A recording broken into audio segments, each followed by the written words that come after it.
welcome to Kankakee Podcast, where we talk about the people and places of Kankakee County. I'm Jake LaMore, and this is our monthly episode with members of the Kankakee County Museum, where we talk about something in our county's history. And I thought for this episode, it would be great to talk about the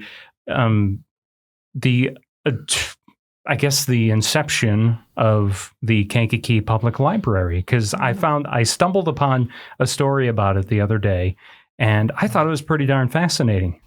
So I figured Jack and Jorie, I was like, I bet they know a thing or two about the Kankakee Public Library.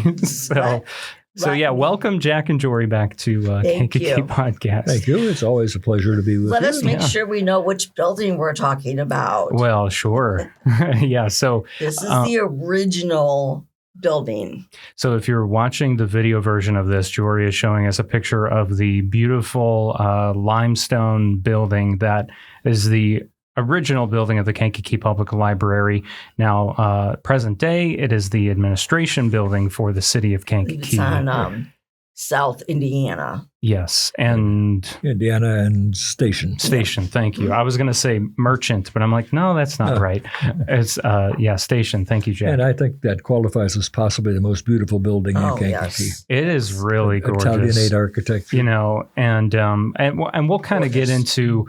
We'll kind of get into why the move out of that beautiful building later on in the episode, because I think that's something people probably wonder and think about all the time. Well, why did they leave such a beautiful building? You know, and well, there's reasons for it, and it outweighed the beautification of the building. But anyway, the history of the Kankakee Public Library is so fascinating, and yet again. Those taking notes at home, this is yet another thing you can cross on your list that Emery Cobb has something to do with. Yes. But he was everywhere. He was everywhere. And I don't know if it starts with him or starts even a little bit before him. Actually, it starts somewhat before him. Okay. The first indication we have of anything relating to a public library in Kankakee was 1856. We were a raw frontier town. We had only been settled 3 years before. And a committee was formed to establish a public library, but unfortunately never got to that point. So things remained very quiet for a period of probably almost 15 years. That's a long time. It is. In 1873, 50 Kankakee women, and I would assume these are probably the wives of the merchants and the teachers and so forth and so on. Businessmen in town. Formed the Ladies Library Association.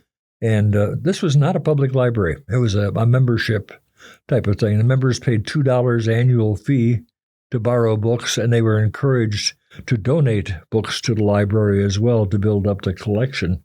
And how could anyone apply to be a member, or do you know how by chance the application or the membership part of it worked besides paying a dues?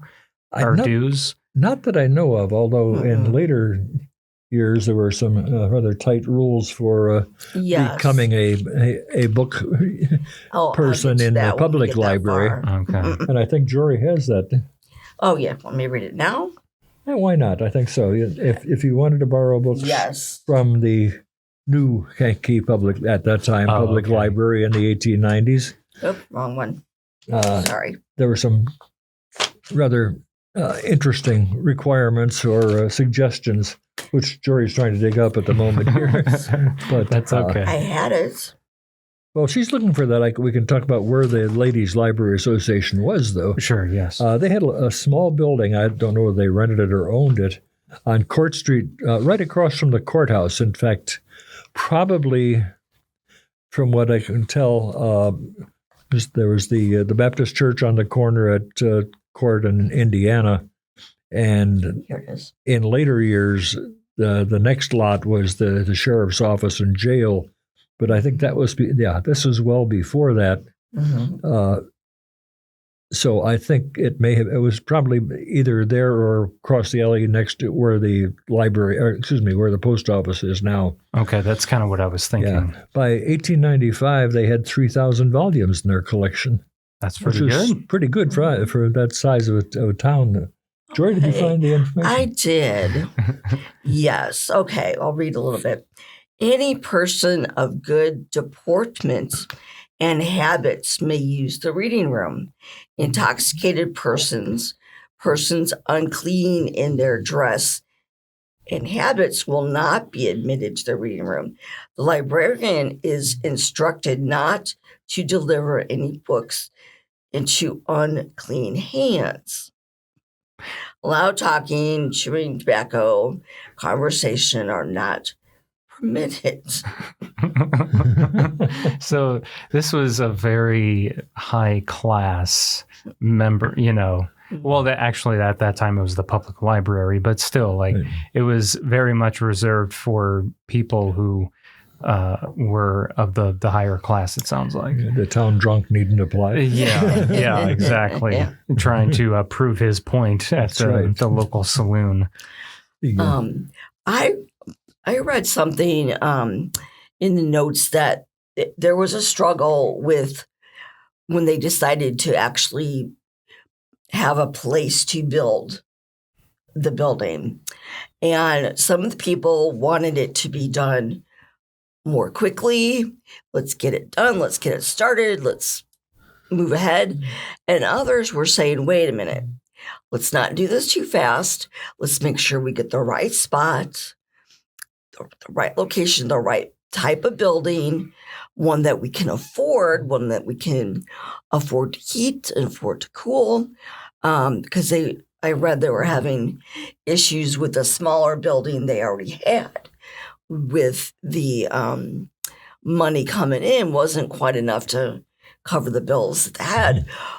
Some of them wondered what they were going to do if they had this big, huge building, and who's going to maintain it? How are they going to afford it? And the more money for the proper upkeep. And then some of them thought that the actual building materials themselves were not proper. So it wasn't as if the town was united on how to do it, where to do it, when to do it. So there were issues with that. So you're telling me things really haven't changed all that much. There's always somebody objecting to something. I mean, got it. Yeah, and I think in relation to what Jorie was saying, I think that the question of building a permanent library, inevitably, in order to have the funds involved, you needed to have tax money. Yeah. It had to be a city or county or... So actually, in 1895, and at this point there was no public library. The Women's Library Association, Ladies Library Association, was still, a relatively small organization, and you couldn't just go in and get a library card if you didn't want to pay the $2 fee and donate some books to it. There was a dentist in town, Dr. Andrew Cutler, and I think we have a picture of him down there, Jorie, somewhere, yes, we do. With his magnificent beard. You got to have a magnificent beard in the 1890s. And there is a portrait of Dr. Cutler in Dr. Cutler really does have a nice long beard there. Yeah. He was a dentist. Okay. In the current library, next to on the ground floor, just if you're standing in front of the elevators and look in the stairwell there's a nice little display, and I think it's a portrait of Dr. Cutler, one of the old index card bookcases or card cases of where the other items. Seeing that picture of Dr. Cutler just now, I thought, that does look kind of familiar. That might be why. Looks like Father Chinnicky with the That's beard. Right. You know what? He kind of does. But it's what I think of, him being a dentist and having a long beard like that. I just imagine him hovering over you, doing your teeth, and it's just constantly getting in his beard is getting in your mouth. And you're like, doctor, come on, man. Yes. So Cutler... in the, did you say 1895? 1895, he launched a movement to establish a public library, which of course, involved tax money and so forth. He made a speech in front of the University Club in Kankakee, and he said, "We want a library where the poor man can go at all times and procure the information he's in search of. It will be the greatest thing ever done in Kankakee on behalf of the people at large." And he was really a tireless worker in getting this done. I don't remember how many signatures they got on a petition and so forth. There were quite 2,000. a large number. 2,000? Yeah, I read. Very good. In November of 1895, the city council paid attention to all of these signatures, apparently, and approved a tax-supported city library. Mm-hmm. And that is a distinction. This is a city library. If you do not live in the city of Kankakee, you have to pay an annual fee to use the library. In fact, I don't live in the city of Kankakee. I've been paying for my library card for, 50-some years that I've lived here. Right, yeah. Let me clarify this. And find it an excellent bargain. Right, oh yeah. 200, 1895, 200, not 2,000. Sorry, I knew it was 200 something. 200 signatures. Sorry. Okay. Now, before this, though, was that when Emery Cobb's involvement was happening right before this? Because it was maybe 10 or 20 years before this that Cobb was trying to get a library built in the arcade building, right? Right. In 1884, late 1884, when he opened the arcade building, he said at some point, his original thought when he was conceiving the arcade building was that he wanted to build a public library building for Kankakee. Well, as his plans matured for that, it got much, much larger, actually. As we mentioned, I think in our last podcast, when we were talking about theaters and so forth, the arcade building Opera House, it also had a bank, a Western Union office, and a number of businesses, retail businesses on the first floor in the arcade section, and then offices above. More than 10 years, of course, even though Cobb had conceived the idea of a library, there wasn't a library in that building. There never was. Okay, yes, there was later. There was, okay. In 1896, in March of 1896, the Kankakee Public Library opened and rented quarters on the first floor of the arcade building. Okay. So, and again, for those that aren't familiar with the arcade building, that would be the present-day clock tower at the corner of Schuyler and Merchant Street here in Kankakee. That's right. So it would have been right in the center of town. Yes.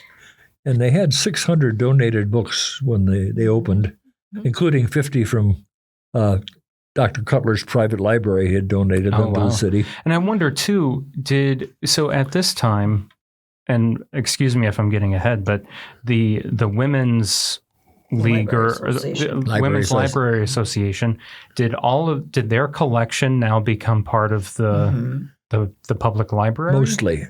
That didn't come about until what we think of as the old library, the first original library, was built. Then the issue of the ladies' library and so forth came up. By 2 months after they were in the arcade building, the collection had boomed to 1,400, and there were 600 patrons with library cards. So that's pretty good. It was really welcomed. Yeah. Let's go back to the arcade for just a second. You will see some influential people who have donated money in volumes. Of course, Emery Cobb, Haswell Clark,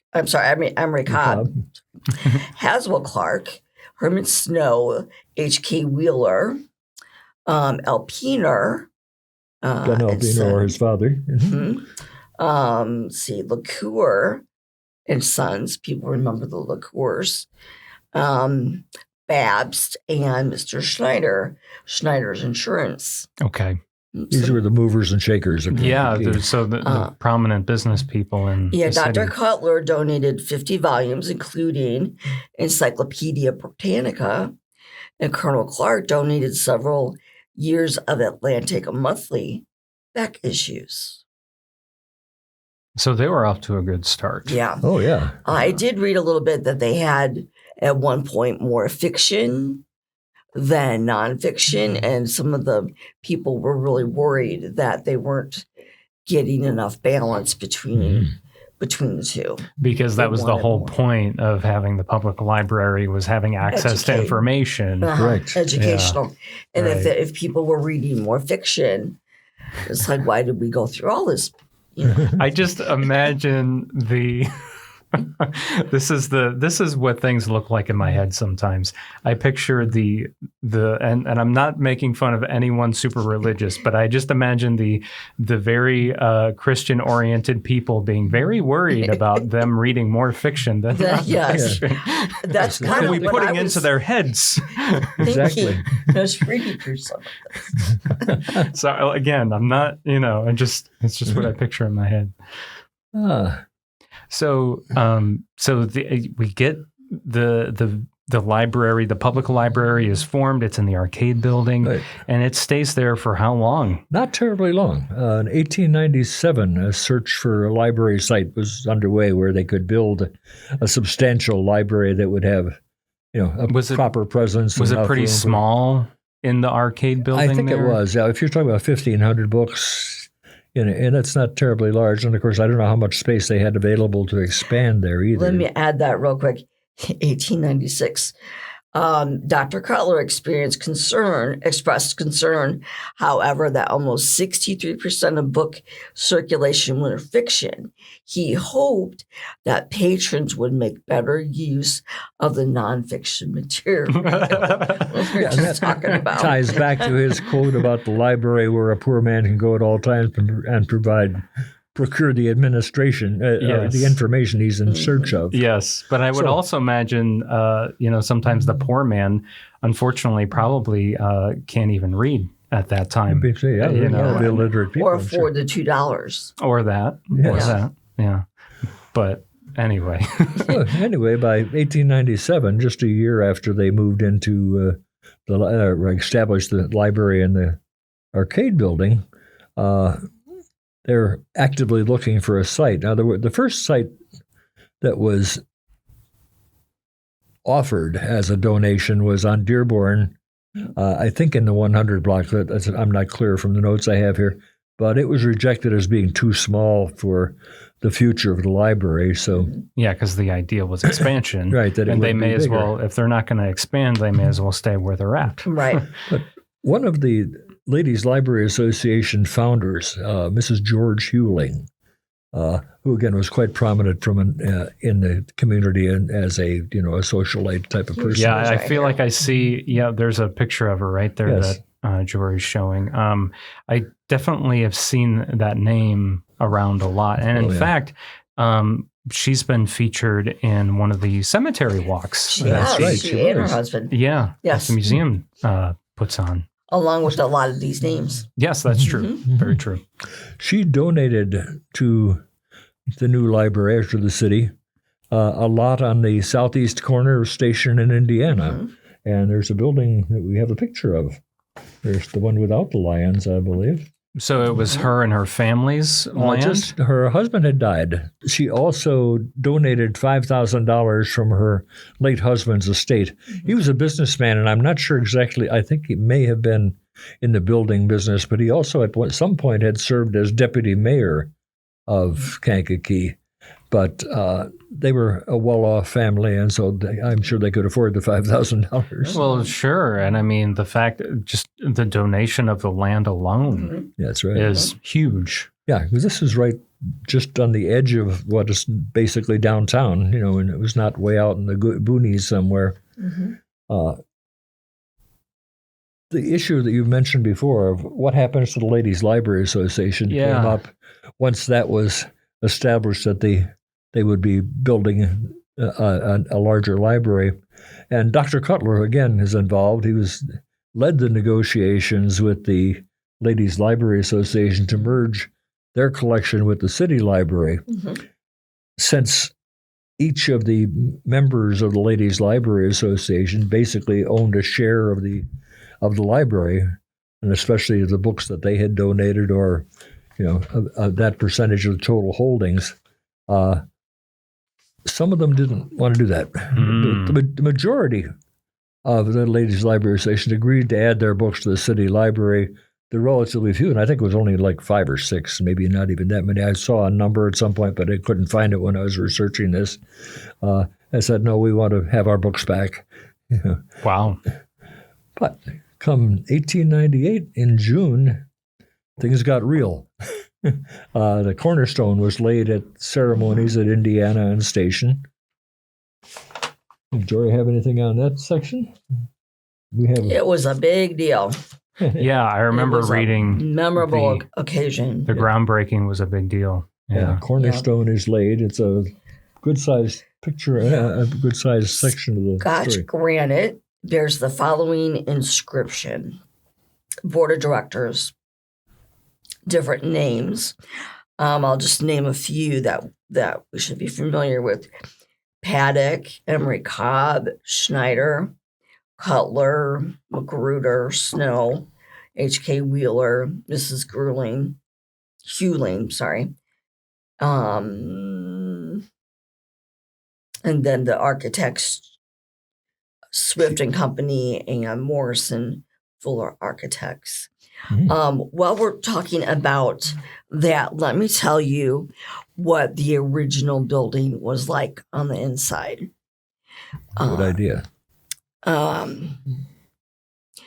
thought this was interesting that it had a basement, of course, capital heater, manufactured capacity of 5,000 cubic feet.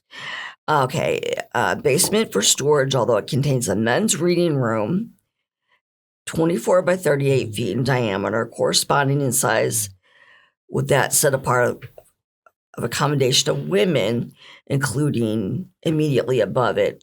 It had been the intention to locate a smoking room in the basement, but that was shelved. It had Italian marble wainscoting in the vestibule, steel ceiling, which is complete in the hall, gives an open idea to the rest of the building. I read in here that it had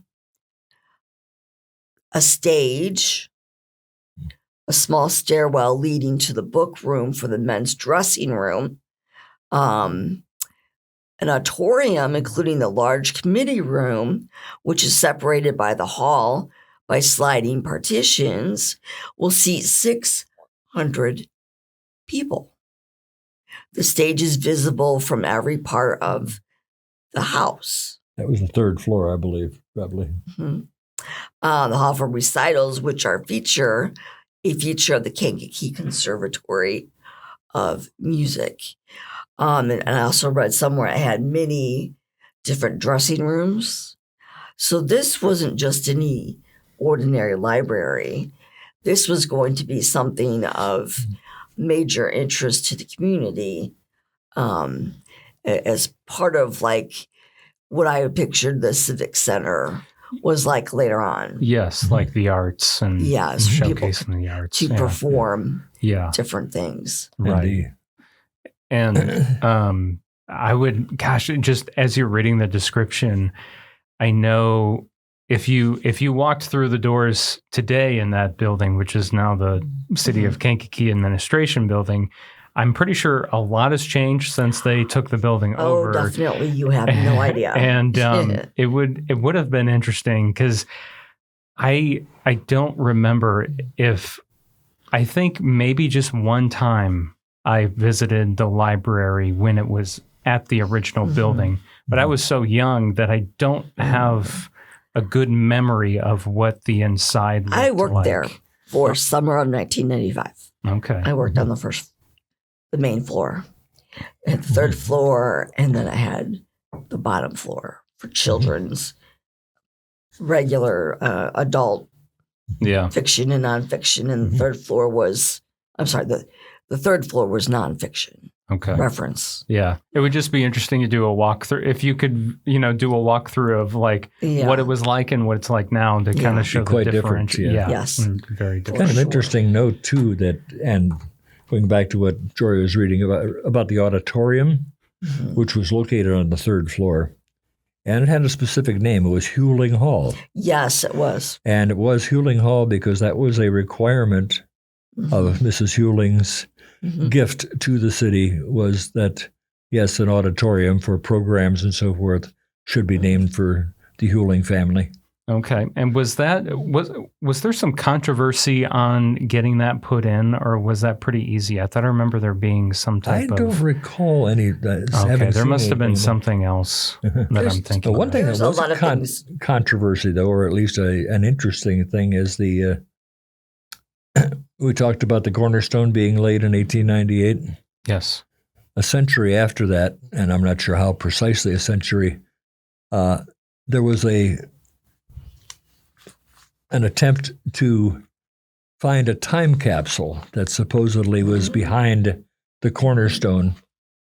But like the famous, what was his name on TV, and Al Capone thing. Oh, yeah. You didn't find anything behind the corner. They never did find a time capsule, which was supposedly had been inserted when they laid the cornerstone. So when they, like, we were talking about the big celebration of like the groundbreaking and all that, on that day, was that when they supposedly put a time capsule in there? Supposedly, and I don't recall I don't recall seeing specifically that they mentioned it, but at the time that they were drilling around and then it was in the 90s maybe, I don't recall exactly, trying to find out. They went looking for it. Yeah, I think it was probably on the close to the centennial of the building.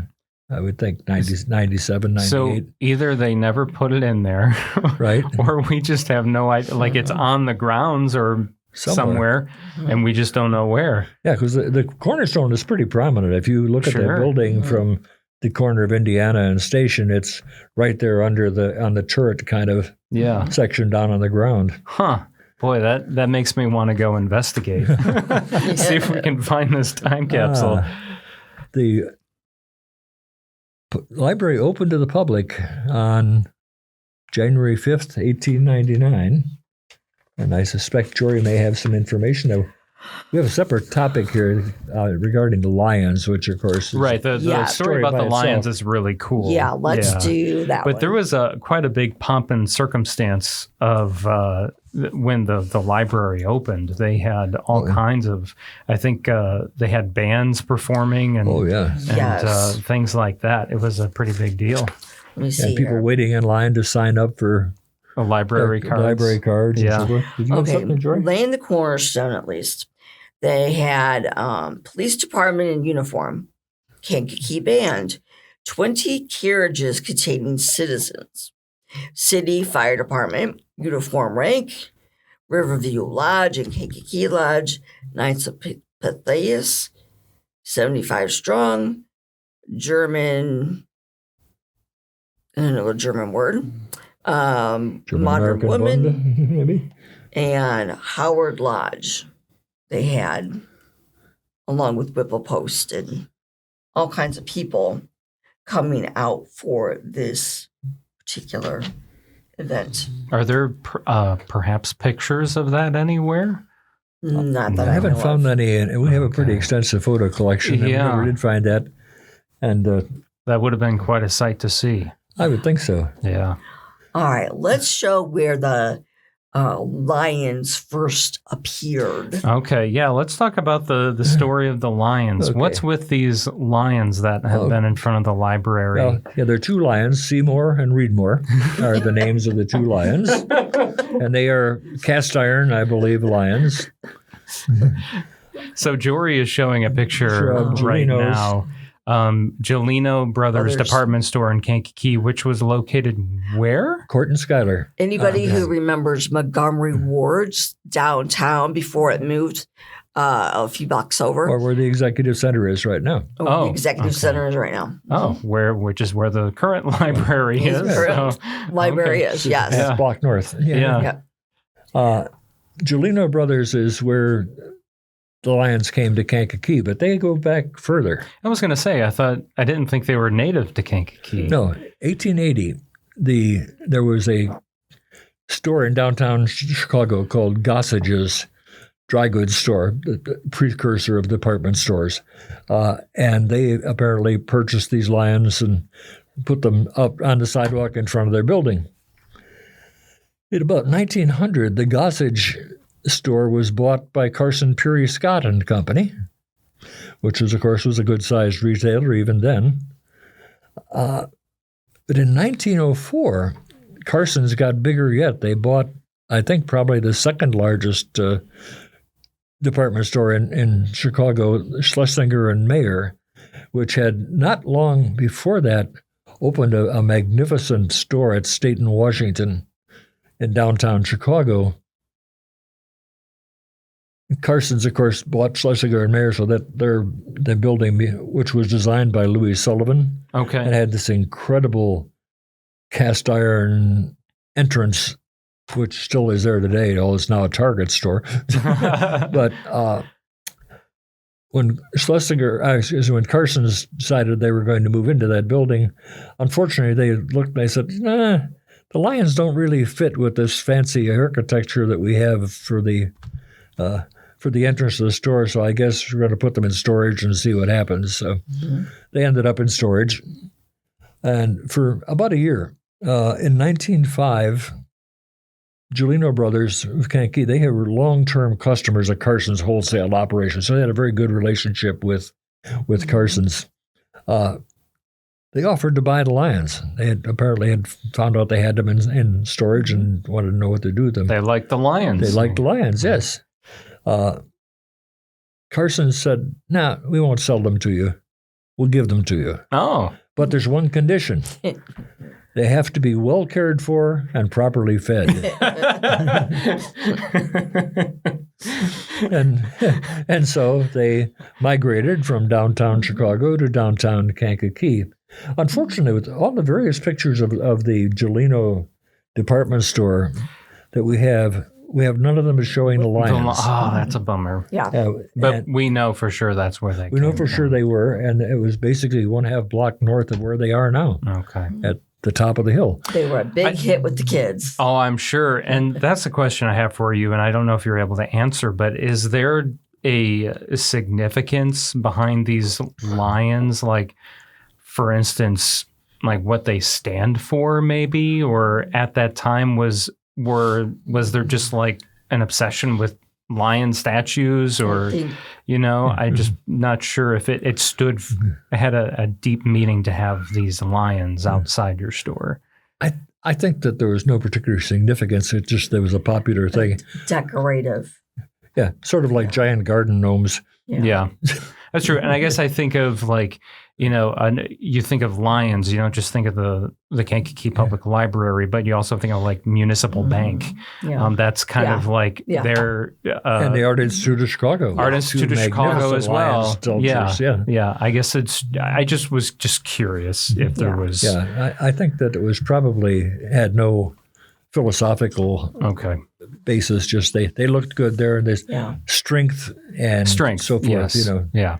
Which I'm sure a lot of banks had lions in front of them. Right, exactly. Jorie has a picture of the lions in place. They weren't I have a color at the library for quite some time. They're strictly at Giulino's. People will remember this. Yeah, yes. Seeing them at the original Kankakee Public Library there right outside. That was in 1930.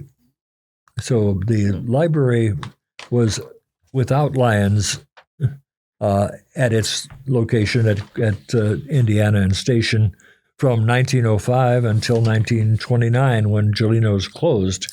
And here is just like a 1970s or so of the library. Oh, that's a really cool picture. With the lions out front. That's a really cool picture. You can tell by the car. Yes. Yes.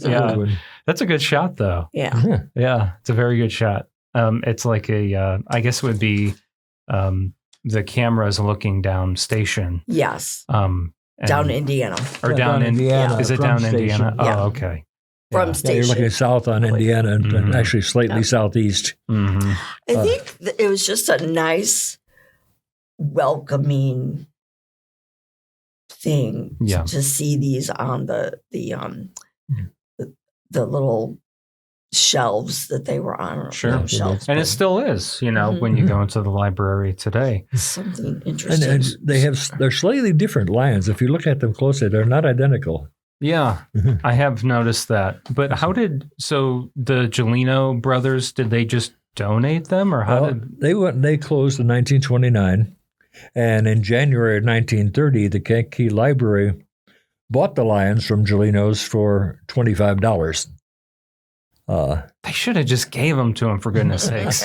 Come on. Yeah, it may have been a bankruptcy sale or something. I'm not sure whether Gelino's just went out of business or was forced out of business. In 30, you're dealing with the depression. Sure. Yep. Yeah. Anyway, the lions were installed at the entrance of the library building, where they stayed for quite a few years. 2004. So from 1930 until 2004, they were out in front of the library building. The library at that time, in January of 2004, relocated to the Executive Center, which, of course, was partly on the site of the old Gelino store and halfway down the hill on Schuyler. If people remember Walgreens on the corner of Schuyler and Court. Yeah, that's right. Gelino Brothers, and then later on Walgreens, Montgomery Wards, and then Walgreens. Yeah. On that corner for people in our generation as a reference point. Now it's a huge building. And I have a picture of one of the lions anyhow. Yeah, that's what it looks like now. Yes. Mm-hmm. Yeah. The you had mentioned earlier, I think, that why did they move? Right. Yes. Talking because I still feel like there's. And like I get the unrest of the library moving, because I get it. Like that building, the original library building, is so beautiful, and it's such an architectural gem. And it's obviously it was built the intention of being a library, but there's good reason on why they moved. And the good reason is primarily space. Yes, libraries, as we discussed earlier, I think have changed so much. It's no longer just a repository of books. There are so many different programs. There's the electronic, social media, use of computers and the internet. The Kankakee Library has a huge number of programs going on in various places for different individual or different groups, different age groups, different interests, and so forth. You got the genealogy department. The genealogy department on the second floor. So actually, when they moved to the Executive Center, they had portions or all of 3 floors, first, second, and third. The genealogy department is part of the second floor, along with the stacks for the nonfiction books. First floor, of course, is primarily fiction and other comfortable seating area and that sort of thing. And the third floor, for quite a few years, is an auditorium. Yes, or the fourth floor. I'm sorry, the fourth floor is that's right. Yes. I'm not sure where the third. Anyway, the third floor is the adult services. Adult services, that's right. Now I've got myself. Yeah, second is children. Second is children. I lost a floor. Yeah. But the library has lost a floor now, too. Yes, now it's back to 3 floors. Yes, because the fourth floor has been leased to Gardant Incorporated, which is a large company that maintains and operates and runs the operations of senior citizen housing and similar types of operations all over the country. Yes. Yeah. It was that's actually pretty recent. That just happened earlier this year. About a month ago, they actually physically moved in and took the. Yeah. As it happens, my daughter works for Gardant. Really? Okay. So yeah. So if I'm not mistaken, it was early 2024 when that became official. Right. And the library let them take over that fourth floor. Yes. So I don't know what the effect that will have on library programs over there, although that. Well, program, I don't. From what I remember, because I believe I was at some of the city council meetings that were talking about this, and it sounded like there was a lot. The auditorium was being used, but there wasn't necessarily revenue coming in for the library. Yes, and it was costing them more money than it was as a resource for them to use. I think that's probably correct. It was going to be a cost savings for them, and they could use that money for other programs at the library and other things, and it would be a big cost savings for them. So, and it was like thousands of dollars in savings for the library. So, and there is a nice, good, small to medium size meeting room. They still right on the third floor, behind the genealogy department. Yes, So there's still a good size. They still have some good sized meeting rooms and things, even on the third floor. But Jorie, you mentioning 1995. I think you said you worked. I worked at the library, and which is not, too long before the move. I'm sure at that time. Was it crammed at the original library? It was a lot of, I know we're talking like 10 years before the move. It was getting pretty full. Yeah. At least on the floor I worked on, it was. And I think they didn't have space to do some of the programs and things they wanted to do because the building didn't have that. They did add an elevator somewhere along the line at the back end of the building, which had not been there for many, many years. But I think there was a discussion at one point possibly of adding to the building on the south side, which was a small parking lot, or maybe even working some kind of deal with St. Patrick's Church to take over part of the lot behind that building too. But that apparently they decided that it was better to build new and or rent to deal with something where they could start from the ground up. And interestingly enough, and I don't know if you would remember this, but the space that is now the first floor of the library was once a fine dining restaurant. Oh, no way. Yes, and I did the 80s or the 90s. I've forgotten, but it was called Mezzaluna. Mezzaluna. And it was that entire first floor where, of course, the checkout and all the things. Yep. I did not know that. The chef of the restaurant was a man named Jack Kennedy, who was the son of what was at that time one of the very prominent surgeons in town, Dr. Jim Kennedy. Okay. But Jack later... I kind of lost track of him now, but at one time he was the head chef for a Chicago restaurant on I think 14th and 15th in Michigan that was in an old firehouse. Oh, cool. And a couple times we stopped up there to eat and so forth, and he would always come in and check. But and I don't know where Jack went on after Mezzaluna. I know another restaurant in Chicago, I'm sure. So see, I didn't know that.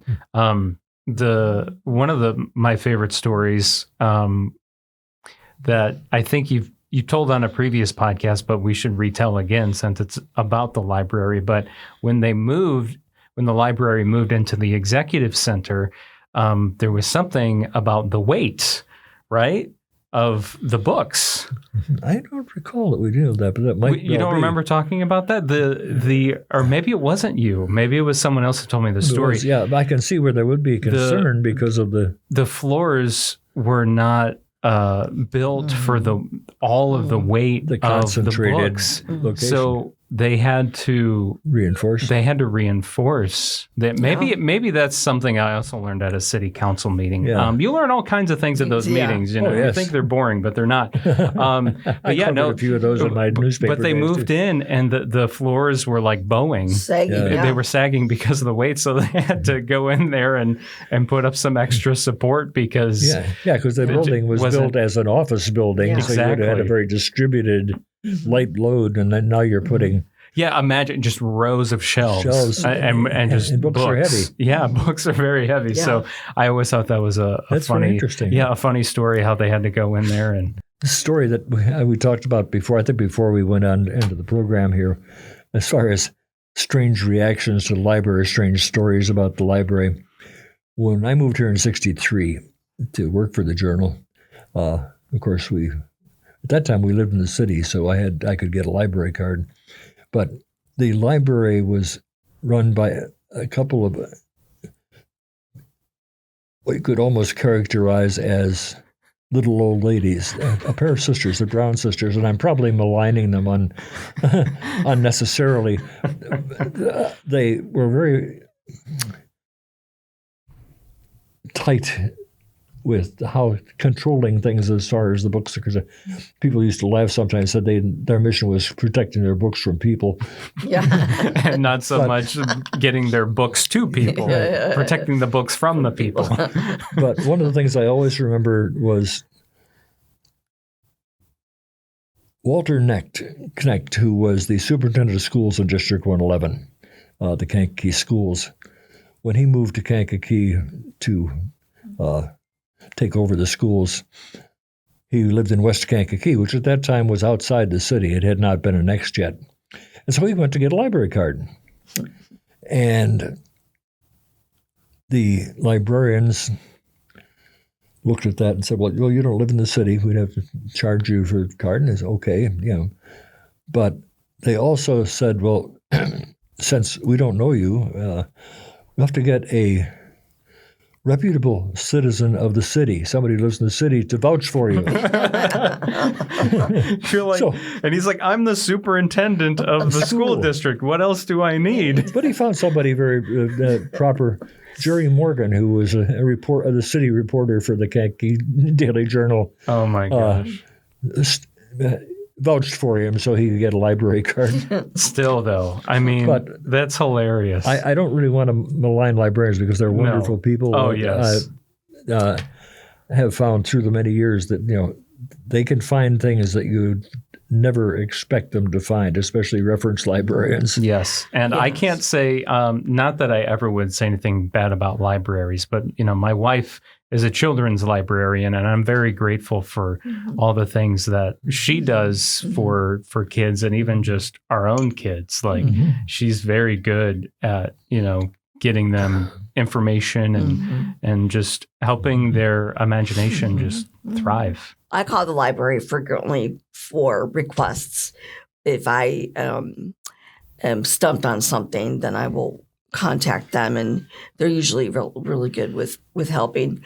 And I just want to kind of get across that people in Kankakee community, through the things that we talk about, when we talk about Kankakee related, you'll find the same names that these people came together to do many different positive things for the establishment and growth of Kankakee.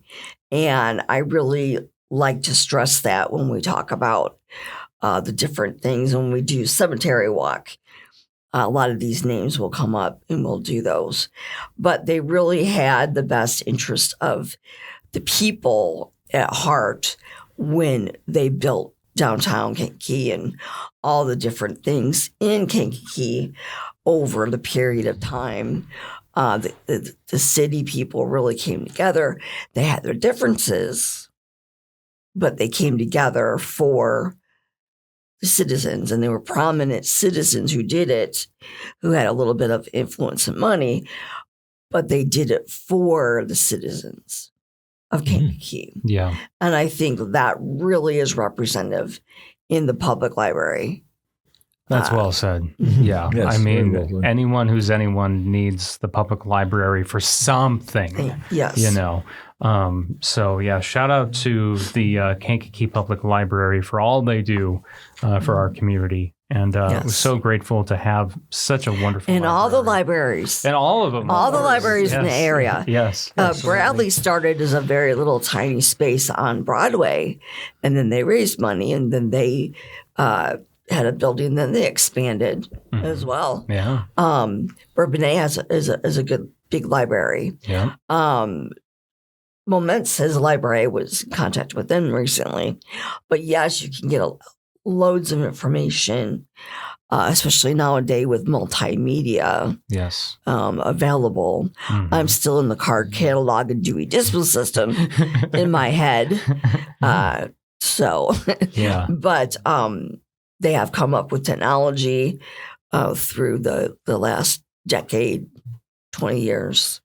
But yes, go to your local library. My niece takes my little one there for reading programs, her daughter. Okay. And it's wonderful. She's a teacher. Oh, okay. Yeah, that's great. Little Emmy loves to read. So it's great to have these programs that are so necessary for kids and adults alike. Yeah, I could not agree more. The involvement in the greater community, as opposed to just the library itself, but the librarians are involved in many, many ways. For just one example, the Burton Street Music Festival. Yes. Was, I think, probably almost basically conceived by the staff at the public library and got underway, and they're still very much involved with it each year and as it continues to grow. And that's only one, I think, of sandwich with a side of jam, for example, another lunchtime type of thing. And these have their opening from the library. Steve Bertrand and, of course, our current librarian, gone blank all of a sudden. Allison Beasley. Yes, she's wonderful. Are very, very involved with things. Yeah. Oh, yeah, absolutely. And they always do a great job anytime they organize something. So before we close out, I just want to mention two upcoming events at the Kankakee County Museum, of course. There is movie night and a vendor fair on Friday, October 4th. Hocus Pocus is going to be shown. And that is going to be rain or shine, because if it does rain, the movie will be inside. There's something really cool coming up the day after that on Saturday, October 5th. There's a haunted history presentation that's going to take place. And it's actually haunted history.